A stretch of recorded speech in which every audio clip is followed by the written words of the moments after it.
Selamat pagi kakak-kakak, teman-teman, dan juga orang tua. Terima kasih sudah menyempatkan waktunya untuk hadir di presentasi kali ini.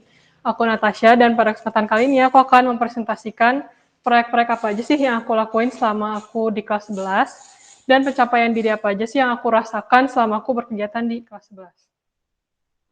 Untuk agenda hari ini, pertama aku akan menjelaskan proyek yang aku kerjakan di kelas 11, pencapaian diri apa aja sih yang aku rasain, proses dan produk di kelas 11, tindak lanjut untuk ke kelas 12 dan juga proyek kedepannya.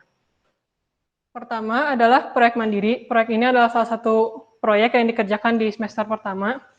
Proyek ini berdurasi selama 2 bulan, dan di proyek ini aku memasak makanan dari 5 benua, membuat food fotografinya, dan juga mendalami ilmu Ayurveda.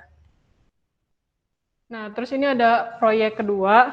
Proyek ini adalah proyek kedua yang dilaksanakan di semester pertama, yaitu kelas semesta koperasi.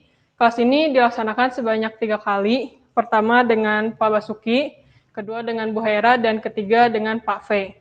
Di proyek ini aku yang menjadi penanggung jawabnya. Jadi aku yang menghubungi narasumbernya dan juga menjadi host di kelas-kelas ini. Dari kelas semesta koperasi ini aku mendapatkan beberapa apresiasi, salah duanya adalah ini, dan menurut aku apresiasi ini membantu aku untuk lebih semangat lagi mempelajari dan mencoba hal baru.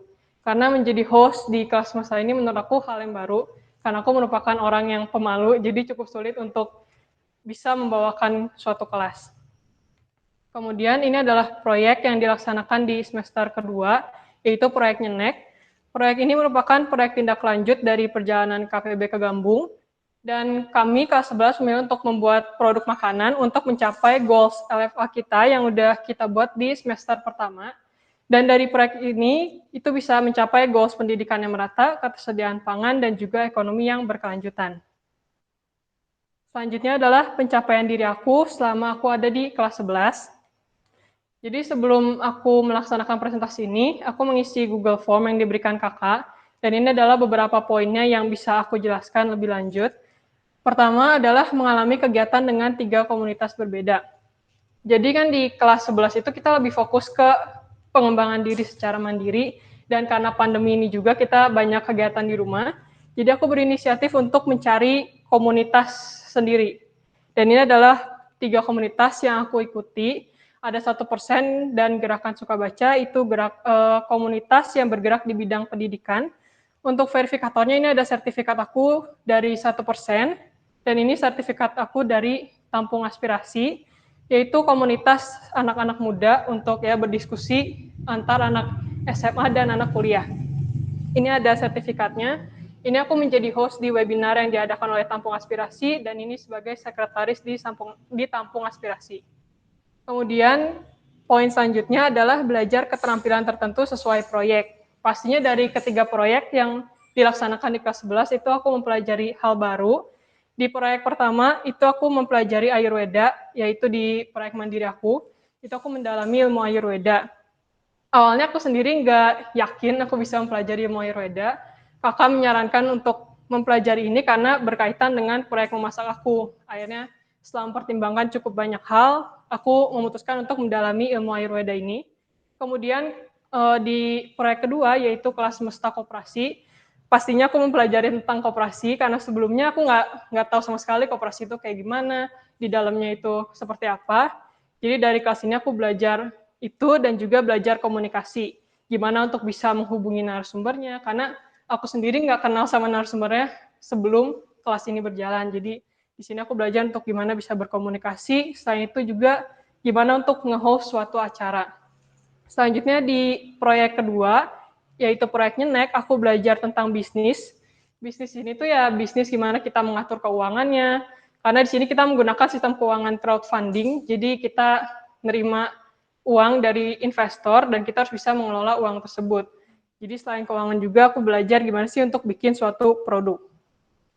Selanjutnya adalah dinamika proaktif dalam kelompok kelas. Di kelas 11 ini aku merasa lebih banyak inisiatif untuk mengerjakan proyek dan juga membuka diskusi. Untuk verifikatornya ini ada grup kelas, itu aku banyak untuk ngajak kelas diskusi dan bagi tugas juga untuk teman-teman. Selanjutnya adalah pemenuhan tugas-tugas kelas. Di kelas 11 ini aku merasa sudah memenuhi semua yang harus dikerjakan. Aku bikin laporan. Ini adalah laporan proyek mandiri yang dilaksanakan di semester pertama. Ini laporan nyenek di semester kedua. Kemudian kita juga bikin BMC dan laporan keuangan. Seperti yang udah tadi aku jelasin, kita pakai sistem crowdfunding, jadi perlu bikin laporan keuangan untuk investornya. Selanjutnya adalah peta arah dan tujuan ke depan. Untuk realisasinya, aku udah bikin ikigai dan juga life plan. Cuman belum aku publikasikan ke sini karena aku merasa masih ada yang harus diperbaiki dan belum layak untuk dipublikasi ke orang lain. Lalu selanjutnya ada jurnal harian. Untuk jurnal ini aku sudah melaksanakannya sebenarnya dari kelas 10. Aku bikin jurnal refleksi. Jurnal refleksi itu gimana sih? Jadi aku menuliskan emosi apa aja yang aku rasakan saat mengerjakan proyek, terus pencapaian apa aja sih yang aku dapatkan dari proyek-proyek. Tujuannya biar untuk memotivasi aku kalau misalnya aku lagi nggak ada motivasi ngerjain proyek, dan pastinya untuk di akhir untuk aku evaluasi diri sendiri. Terus ada juga jurnal proyek. Jurnal proyeknya itu tujuannya untuk dokumentasi sendiri aja sih. Ini ada contohnya, aku bikin jurnal proyek dari proyek semester 2, gambar keripik kentang dan juga stick ubi yang merupakan produk dari Nyenek. Kemudian untuk proses dan produk di kelas 11, ini adalah timeline selama kegiatan di kelas 11 dengan proyek-proyek besarnya. Di awal kelas 11 tuh aku merasa kurang percaya diri, karena ya aku pemalu banget, jadi cukup sulit untuk gimana sih berkomunikasi sama orang, apalagi orang yang sebelumnya nggak aku kenal.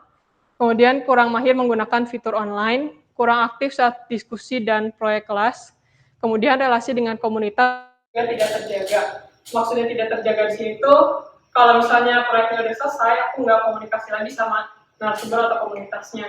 Jadi udah kayak putus hubungan, nggak ngobrol lagi sama mereka. Kemudian di proyek selanjutnya itu ada kelas koperasi. Dari kelas koperasi ini aku belajar gimana lebih percaya diri untuk nge-host, percaya diri untuk ngubungin orang yang sebelumnya aku nggak kenal, dan pastinya menjaga dan membangun relasi.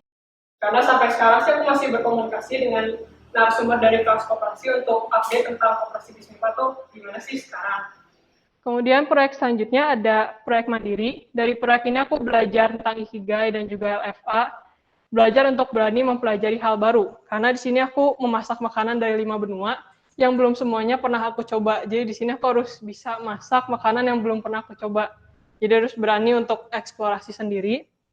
Kemudian aku lebih mahir menggunakan fitur online, karena di proyek mandiri ini aku banyak menggunakan Google Calendar, ngisi G-Form, jadi lebih banyak berkegiatan secara online, jadi aku lebih banyak sih mahir menggunakan fitur-fitur online.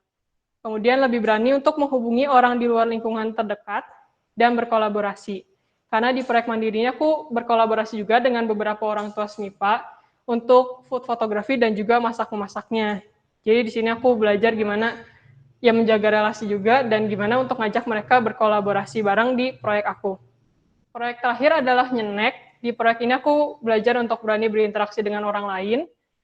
Ya karena itu kita kan pakai investor dan ya jualan juga, jadi harus bisa berkomunikasi dengan baik. Terus aku juga lebih berani untuk berdiskusi dan memimpin proyek kelas karena aku diberi tanggung jawab untuk memimpin di bagian produksi, pengiriman sampai feedback. Jadi aku harus bisa memimpin itu dan menyampaikannya saat diskusi kelas. Terus lebih berani juga untuk mencoba, karena di yang produk ubi ungu itu aku yang melakukan eksplorasi. Kenapa aku lebih berani untuk melakukan eksplorasi? Itu karena di proyek mandiri sebelumnya aku udah mencoba untuk lebih berani eksplorasi makanan. Jadi di sini aku mencoba untuk eksplorasi benar-benar dari bahan mentahnya aja. Kemudian aku juga belajar untuk lebih profesional, karena di proyek Nyenek ini kita tadi menggunakan crowdfunding dan berkolaborasi juga dengan orang lain dan berhubungan dengan uang. Kalau misalnya kita nggak profesional dan nggak bisa dipercaya, orang nggak akan berani untuk menginvestasikan uang mereka ke proyek kita. Kemudian menyelenggarakan presentasi layak dan etis. Walaupun di semester 2 ini kita nggak terlalu banyak melaksanakan presentasi, tapi menurut aku sekalinya kita presentasi itu lebih layak dan lebih formal dibandingkan presentasi sebelumnya. Kita juga belajar tentang BMC di proyek Nyenek ini.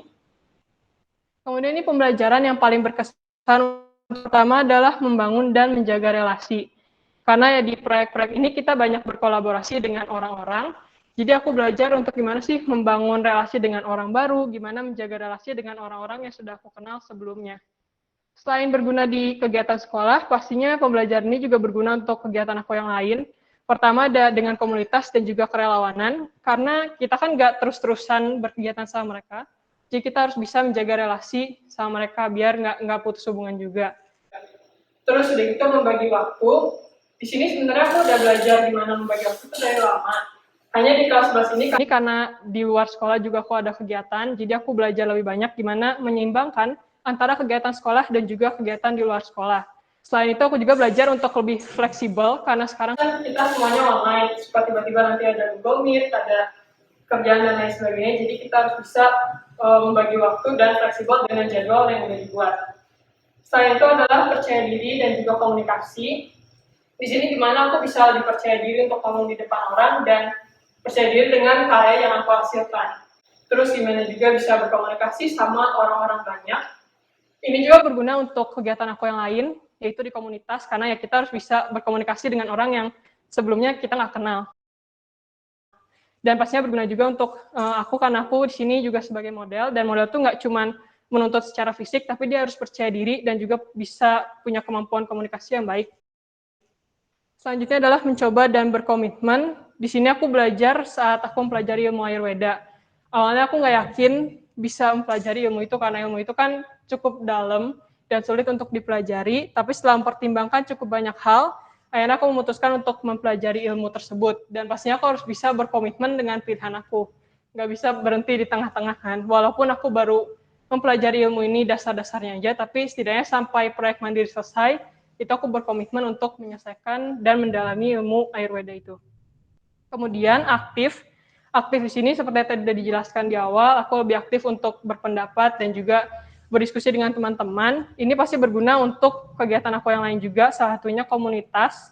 Karena menurut aku kalau join ke komunitas itu kita harus bisa aktif. Kalau misalnya kita nggak aktif, ya menurut aku sih mending nggak usah join komunitas, karena aku sendiri join ke komunitas tuh tujuannya ingin membuat suatu perubahan bersama dengan teman-teman yang satu pikiran sama aku. Jadi ya itu aktif itu berguna. Selain itu juga belajar Ikigai, LFA dan juga BMC yang berguna untuk kehidupan aku ke depannya. Terus BMC juga rencananya akan aku gunakan di bisnis aku sendiri, walaupun terlambat harusnya BMC dibuat di awal, cuman aku tetap akan membuat BMC untuk bisnis aku sendiri, dan pastinya pembelajaran ini sangat berguna untuk kehidupan aku ke depannya. Ini adalah beberapa contoh yang sudah aku kerjakan selama ini di luar sekolah. Ini ada meeting aku dengan teman-teman dari komunitas. Ini ada kelas akal budi, salah satu kelas yang aku ikutin di semester lalu. Jadi kelas ini tuh kita berkolaborasi dengan anak-anak dari seluruh Indonesia dan membuat suatu proyek bersama. Jadi aktif komunikasi itu berguna banget untuk aku di sini, karena kita membuat proyek bareng orang yang belum pernah kita temuin sebelumnya. Jadi kita harus bisa gimana sih berdiskusi sama orang baru dan membuat suatu proyek. Ini adalah komunitas-komunitas aku. Ini aku jadi content writer.